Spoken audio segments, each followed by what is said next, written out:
Continuando no tema geopolímero, vamos falar nesse vídeo sobre o geopolímero, a ligação com o sambaquis e o caminho do Piabiru.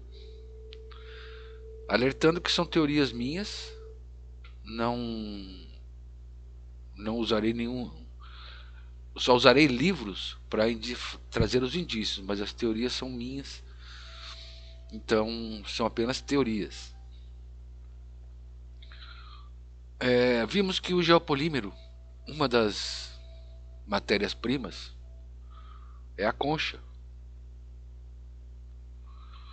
E o que mais temos no Brasil são as conchas nos sambaquis.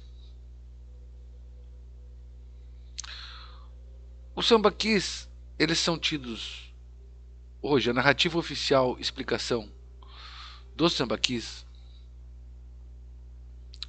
é que eles foram feitos por povos caçadores-coletores entre 8 e 2 mil anos atrás, e que eles faziam esses montes de conchas, ossos, dentes, ossos tanto de animais quanto de pessoas.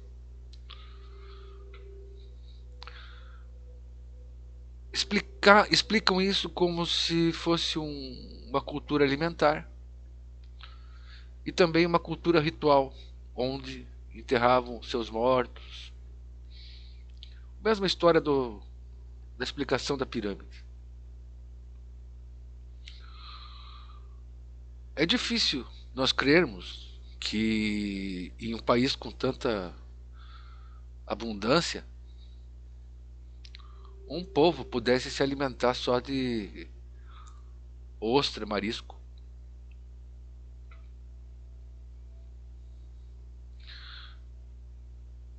Não,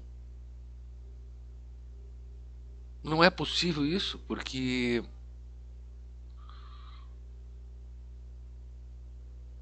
se você verificar que naturalmente aqui tinham animais, frutas, para suprir isso, qual era o que faria deles agir nesse esforço de recolher todas essas conchas? Na verdade, eu acho que eles coletavam o animal inteiro, eles nem comiam. E para fazer montanhas de 40 metros de altura, 40 de comprimento, 30 de altura. Tem vários tamanhos ali, nós vamos ler aqui daqui a pouquinho. Não me parece, eu acho que é menosprezar o nosso passado você acreditar que essas pessoas que fizeram os sambaquis, eles enterravam os mortos deles junto com o resto de comida. Ou que fariam um monte daquele tamanho apenas para enterrar os mortos. Não tem verossimilhança, não tem bom senso nessa narrativa. Bem, no Brasil eles são distribuídos por toda a costa, todo o litoral. Falam que foi uma sociedade distinta daquela dos tupis guaranis e chamam como caçadores-coletores. Coletores foram sim, mas não por questões alimentares. As conchas de um só monte na Bahia, no século XVI, foi utilizado como cal na construção do Palácio do Governador e parte do colégio, engenhos de açúcar e de vários outros edifícios. Isso na época imperial, utilizavam os sambaquis como cal. A mesma utilidade que eu acredito que tinha no passado. Não só essa, mas uma das utilidades que tinha no passado. justamente por ser matéria-prima do geopolímero. E haver tantas construções, pirâmides, templos, que nós achávamos que eram feitos a partir de cortes de pedra. Mas não, são feitos de geopolímero. Há uma necessidade de fazer uma massa desse cimento natural. E para isso era necessário as conchas, o cálcio, colocar fogo nesses sambaquis, fazer a calcinação e ao mesmo tempo, talvez, usar esses sambaquis como fornos.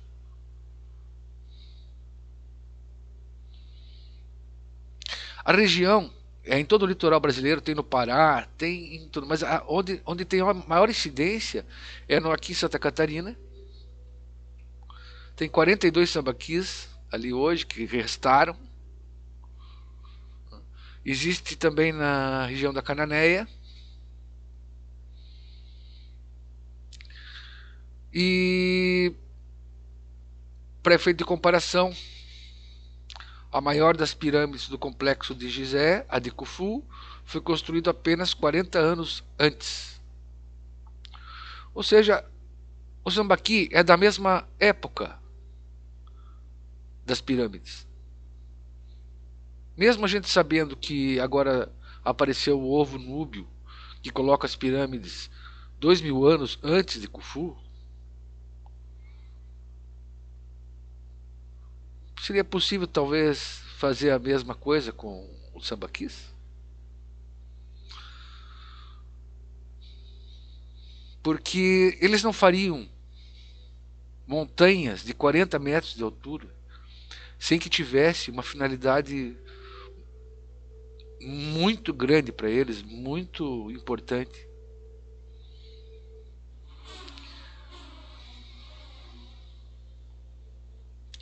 O Sambaqui de Garopaba do Sul é o maior depósito de conchas do mundo em extensão, com 30 metros de altura e 200 de diâmetro e mais de 3,7 mil anos. O Sambaqui da Cananéia, localizado na Ilha do Cardoso, no litoral do estado de São Paulo, é um dos mais antigos do Brasil, com cerca de 8 mil anos. Em Portugal existem também, né, alguns concheiros, como é chamado lá, o Sambaqui é chamado de concheiro. E na região dos Grandes Lagos, nos Estados Unidos, entre os Estados Unidos e Canadá, também existem, mas são sambaquis pequenos. Não com essa grandeza e número que nós encontramos aqui no litoral brasileiro, principalmente com maior incidência no sul do Brasil. Mas não foi só na época de imperial que eles usaram o sambaqui como cal. Aqui nós temos um trabalho, um recorte do trabalho de Guilherme Tiburtius, que era pesquisador de sambaquis na região de Joinville, ele pesquisou muito. E ele cita: não podemos deixar de mencionar, somente nesse século, mais de 20 sambaquis da ilha foram totalmente destruídos para aterro de estradas pelo Estado e para queima de calcinação, ainda hoje por particulares. Nenhum desses sambaquis foi cientificamente pesquisado, o que significa irreparável perda de material arqueológico para a posteridade. Minha gente, se utilizaram tanto o sambaqui para fazer cal, por que antigamente não seria por isso? Ainda mais agora que nós sabemos que a concha marinha, utilizada como cal, ela era matéria-prima do geopolímero, utilizada para construções como Pumapunco, Tiwanaku, as pirâmides do Egito.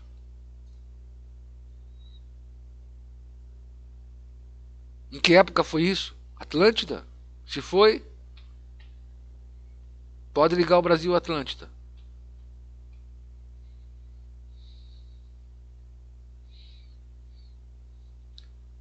E se não foi no tempo de Atlântida, foi na época dos Incas aqui, da América do Sul, eu ligaria os Incas a tudo isso. Muito bem. Pensando que eu achei impressionante eles fazerem a pedra natural com elementos naturais, isso para mim foi uma informação assim impactante. E aí, filosofando, né, sobre o assunto, eu pensei, será que também eles, além da rocha artificial, será que eles seriam capazes de fazer o mineral artificial? E me lembrei do oricalco, de Platão, citado por Platão. Vamos dar uma olhadinha no oricalco, na história dele. Bom, citado por Platão quando ele descreve a Atlântida, na obra Critias. Era considerado o minério mais valioso depois do ouro. Revestiam algumas de suas muralhas e monumentos. Ainda que muitos recursos viessem de fora das várias regiões do império, a própria ilha de Poseidone supria a maior parte dos bens essenciais de que necessitava. Ainda que muitos recursos viessem de fora. O alto valor do oricalco se media não necessariamente pelo preço de mercado, mas porque sua aplicação cumpria importantes funções técnicas e tecnológicas. Servia como revestimento. A cidade dos telhados dourados ou resplandecentes, Eldorado ou Manoa, provavelmente utilizava o oricalco e não o ouro para revestir as suas construções.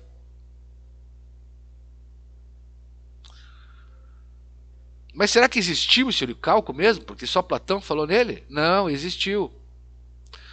Um naufrágio recuperado no porto de Gela, se não me engano, na Grécia, foi em 2014, recuperaram 39 lingotes de oricalco.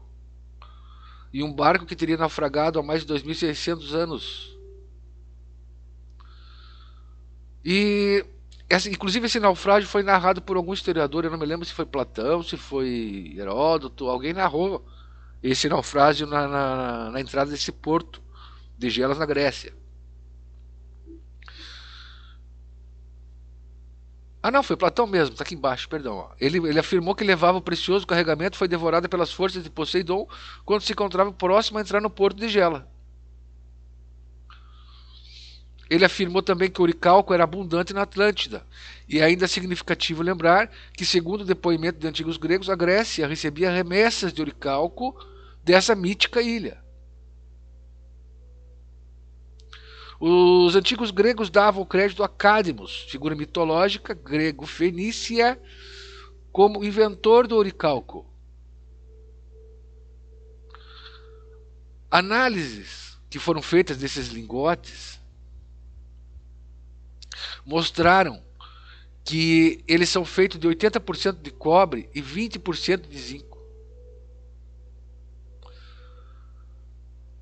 E falam que essa técnica de processamento, os colonos de Gela, originários de Rhodes e de Creta, eles tinham aprendido com os fenícios. Não existe a teoria dos fenícios no Brasil? Que tá fonte é a revista Esfinge. O incrível que pareça, nessa montanha de Uricalco, nessa montanha de Conchas, sabendo que o Uricalco era 80% cobre e 20% zinco, a ostra e o mexilhão e o caranguejo são fontes significativas de zinco, sendo a ostra a mais expressiva. A ostra e o mexilhão são também fontes de ferro e cobre. Então, se eles podiam retirar os polímeros para fazer a rocha, por que não poderiam retirar esses polímeros para fazer o mineral? Isso é o que eu penso. E eu acho que é muito mais lógico do que ser um túmulo de 40 metros de altura. Ou feito para ritual, para olhar o nascer do sol, ou o sol, alguma coisa nesse sentido. A etimologia do oricalco. A etimologia é sempre interessante nós olharmos porque ela nos traz muita coisa. Oros, montanha, chalcos, cobre ou bronze. A tradução seria Cobre da montanha ou metal da montanha. Que montanha? A montanha de Concha. Por que a montanha de Concha? Porque esse mineral ele não existe na natureza. Então a montanha também não é uma montanha natural, é uma montanha artificial. Entenderam? Vamos ver o que nós encontramos aqui mencionado, o que indicia isso por autores sempre antigos, porque os atuais nós não encontramos mais nada, até porque os investigadores atuais pegaram esses sambaquis já com deteriorados ou com grande passar de tempo, quando esses antigos estavam mais próximos é, das primeiras análises das primeiras análises deles, né? Bem, nas minhas pesquisas eu encontrei duas referências de metais junto com o sambaquis. Uma das referências, essa primeira que nós estamos vendo aqui, é de Iering, da revista do Museu Paulista. Ele cita Koselleitz. Koselleitz menciona na página 61 que foram achados dois tembetas de 1 centímetro de comprimento, porém estou certo que eram apenas pontas de flecha. Tembetas eu acho que é o que usavam para perfurar o lábio ou a orelha. Diz mais que também encontrou uma igaçaba ricamente pintada e que continha um crânio e duas pequenas chapas de prata rudemente trabalhadas e de forma triangular. Esses artefatos parecem ser da época pré-colombiana.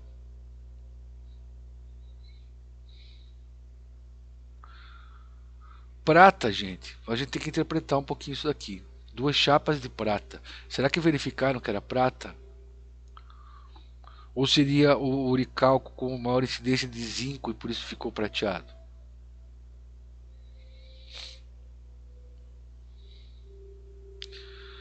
Aqui ele faz uma referência aos índios cauchaquis, que é muito interessante essa pesquisa sobre esses indígenas. São habitantes ali do noroeste da Argentina. E eu acredito que eles tenham ligação com povoações aqui da Serra Catarinense.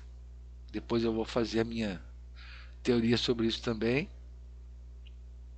E ele fala que, além disso, eles eram espertos na fundição do metal pela fabricação de utensílios de cobre fundidos. Algumas dessas machadas e também chapas circulares de cobres. Ele cita onde ele encontrou, né? Mas também temos que interpretar aqui algumas coisas. As pratas, né? Cobre. A prata é porque era prateado, porque talvez o uricalco fosse, como eu falei, com a maior incidência de zinco. Aqui Ehring fala que antigamente a opinião dele é que o cobre e a prata do Rio Grande do Sul tinham uma origem europeia, pertencentes, pois, ao tempo pós-colombiano. Induzia-me essa crença, sobretudo, o fato que encontraram-se objetos achados numa urna funerária perto de Santa Cristina, uma chapa de cobre, duas pérolas venezianas, entanto que no Sambaqui de Cidreira, que é certamente um dos mais antigos do Rio Grande do Sul, não se achavam artefatos europeus alguns, senão só três pequenas chapas de prata triangulares que bem podem ser de origem peruana. Não é, pois, necessário atribuir-lhes uma origem pós-colombiana.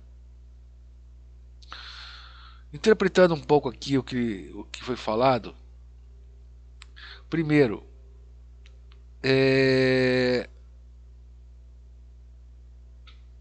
pérolas venezianas. Pérolas venezianas a maneira que o autor do artigo encontrou para descrever, ou o autor de que investigou o sambaqui encontrou para descrever.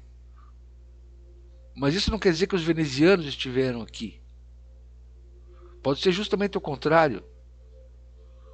né? Ou pode ser que essa tecnologia da Fenícia que levou para Veneza e por isso Veneza ficou com, né? Então nós temos que interpretar direitinho que qual era o entendimento de quem está escrevendo aqui também. Três pequenas chapas de prata triangulares de origem peruana poderão ser, poderão ser oricalco, pode ser oricalco, feito no sambaquis.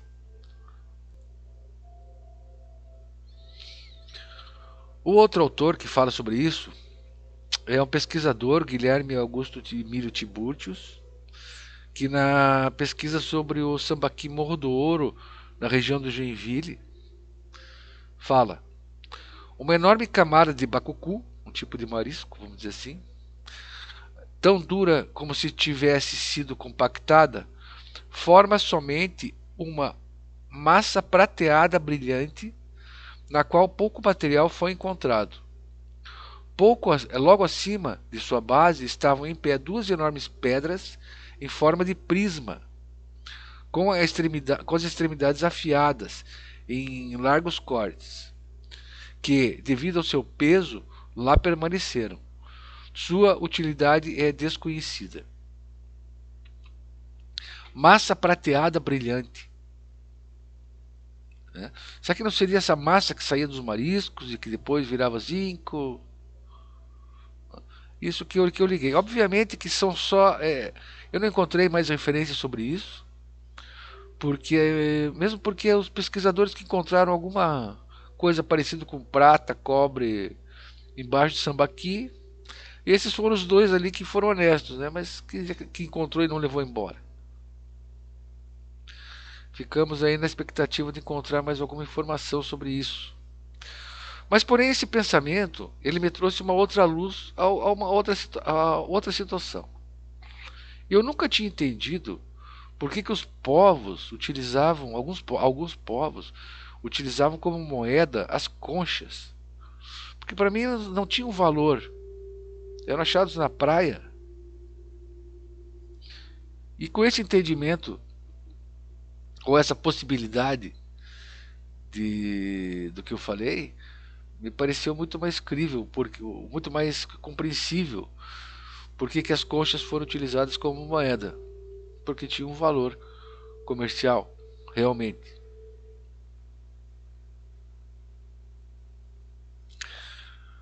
Muito bem. Chegamos aqui, muitos conhecem, é um desenho do caminho do Piabiru. Não era o único caminho que existia nas Américas, mas esse aqui é o ramal principal. E nós observamos que é um ramal que liga o Oceano Pacífico ao Oceano Atlântico. Liga o litoral brasileiro, onde possuem muitos sambaquis, até aquelas regiões lá do costeiras do Peru. Existem outros desenhos desse caminho do Piabiru também, fazendo um ramal para o norte do Chile. Eu acredito que esse caminho, uma das utilidades dele, seria justamente para conectar essa região do Sambaquis à região portuária.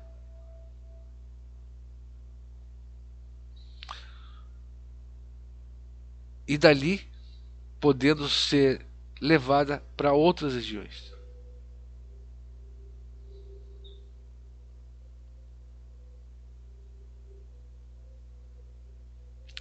E a navegação seria possível, né? O André de Pierre já falou sobre isso, tem nos vídeos dele, já falou bastante sobre isso. Talvez eu faça um vídeo sobre navegação antiga, mas eles navegavam pela cabotagem, né? Aqui facilmente, pela região costeira e, obviamente, utilizando as correntes marítimas quando necessário se afastar da costa. Encontrei uma pesquisa do Martin Van Hook, onde ele catalogou, ele tem um trabalho que ele faz, ele é o catálogo de inscrições rupestres que ele encontra. E ele fez um trabalho muito interessante. Se vocês observarem aqui no mapa das Américas, a incidência dessas imagens, ela vai desde o sudoeste norte-americano, México, passa pela América Central, região do Peru, né, e Florianópolis.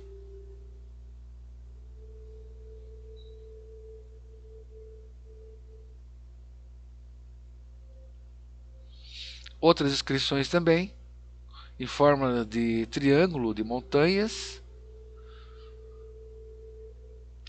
na mesma região, na América do Norte, e em várias regiões da costa litorânea do Peru e do Chile, regiões portuárias. Também aqui em Florianópolis tem essas inscrições.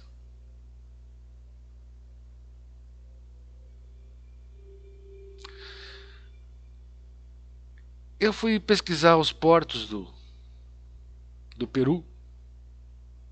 Então aqui nessa imagem você vê do lado direito a imagem de Van Hook, que encontrou essas imagens aqui,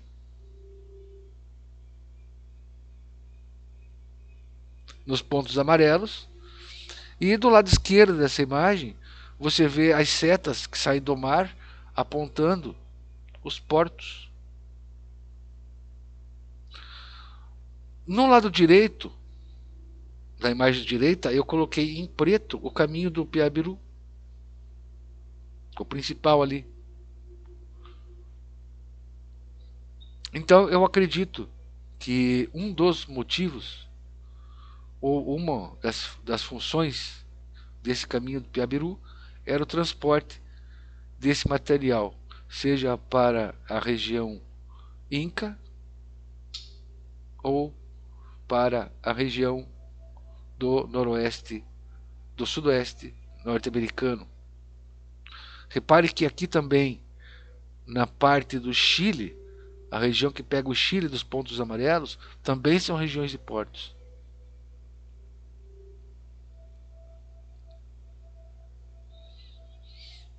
Essa é a imagem aqui em Florianópolis, daquela máscara, né, que tem. Ela de novo. O meu amigo Adir Ramos, aqui de Florianópolis, ele que me cedeu as fotos, quero agradecer a ele. Ele tem toda uma teoria sobre essas inscrições. E indico que vocês deem uma olhada lá no canal dele. Tem canal no Instagram, no YouTube aqui. Mas eu penso de uma forma diferente. Essa imagem para mim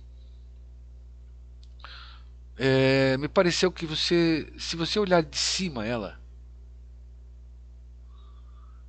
se você imaginar você olhando de cima, uma vista superior,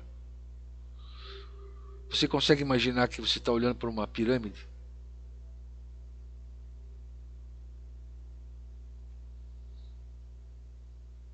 Talvez aqui na outra imagem fique mais fácil. Essa imagem número 1, vamos pegar a 12 aqui mesmo. Se você olhasse de cima, pareceria uma pirâmide?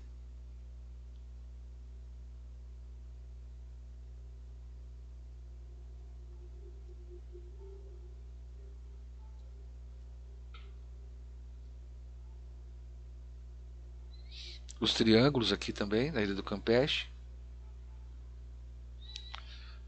E aqui poderia ser, na verdade não, é só uma suposição, vamos dizer assim. Poderia ser um barco e em cima conchas, um carregamento de conchas que saiu aqui de Florianópolis. Região portuária também. Só especulação, tá, gente? Só especulação. Essa parte, porque para mim é certo que o sambaqui ele era utilizado pelos antigos habitantes do Brasil, quem sabe os cários, onde eles faziam fogo nessas montanhas de conchas, ossos, e dali faziam aparecer a alquimia.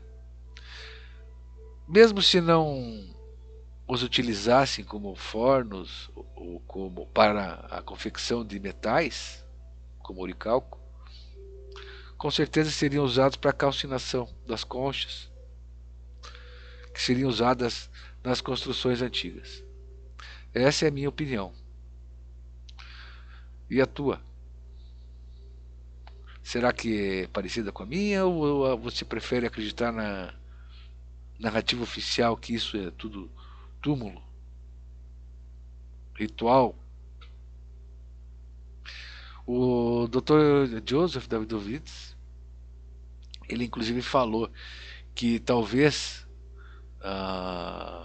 os sacrifícios que aconteciam nos templos lá do México, onde tem tantos esqueletos, dentes, fosse justamente para angariar material para o geopolímero. Então tem muita coisa que nós não sabemos, nós não afirmamos que temos absoluta certeza, mas estou raciocinando em cima do que eu acho lógico, do que me parece crível e verossímil. Fraterno abraço e até o próximo vídeo.